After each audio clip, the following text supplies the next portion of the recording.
A new poll shows more people blame President Trump and the Republicans for the government shutdown. Mary Katharine Ham joins me now. Mary Katharine, it seems like the Democrats are successfully painting the Republicans as the villains here. What say you? Yeah, we'll see how this goes. It's actually quite clear what happened, which is that a clean CR passed the House. The House was like, hey, Senate, now it's your turn to pass a clean CR, which is the thing you ask for every time. And Democrats didn't cross over to do it because they want to add $1.5 trillion in subsidies for Obamacare that they intended to sunset right now. They voted for them to expire. They want to continue them, right? So that's the plan. They want to backfill Obamacare's failures with all of your taxpayer money because they don't understand economics and they created this bad problem. However, government shutdowns can cause a problem for the party in power, even if you are not actually at fault. Particularly, I think in the Virginia governor's race, this will resonate in a not great way. And Abigail Spanberger, the Democrat, will probably gain some advantage over Winsome Sears, the Republican candidate. But the problem for Democrats also is that Trump doesn't care. I'm not sure how much he cares because he has a chance to go at the bureaucracy yes, while this government is shut down.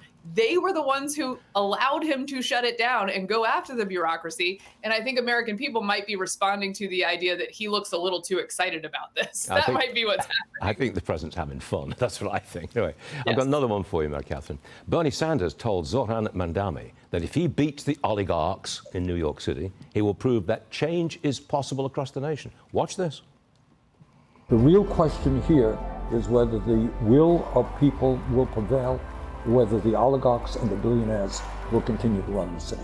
If you can defeat the oligarchs here and say, you know what, New York City is not for sale, that will send a message to every community in America that real change is possible. Look, I think this race will turn socialism into a national movement. Am I right? Yeah, and I think that's a vulnerability for Democrats, right? If they align themselves too closely with this. I think oligarch, by the way, coming from Bernie Sanders is just code for people who understand economics. And it is not going to be pleasant to have a guy who doesn't understand economics in charge of the financial capital of the world.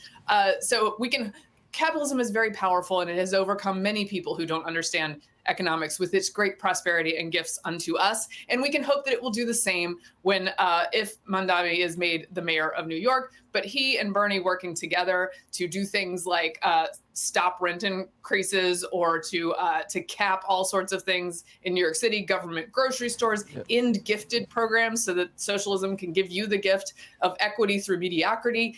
These are the things that he is explicitly selling to New York City, and people are going to hear that and identify it with the Democratic Party. He does it with a smile on his face, but the results will not be great. These guys seem to rely on anger and jealousy and envy.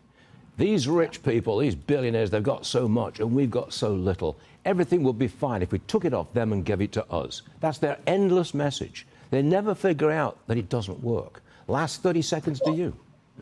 Well, and the thing is that both of them have plenty. Several homes each. Yes. These are rich kid socialists, right? Who didn't have to work up through the system, who do take advantage of their sort of public power instead of private innovation to get their own riches and then say, we have ours. You don't get to take advantage of this beautiful capitalist system to get yours. And we don't like that. Precisely. Mary Katharine Ham, you can come anytime you like to this program. Thanks very much for being here. Thank you so much. Thank you.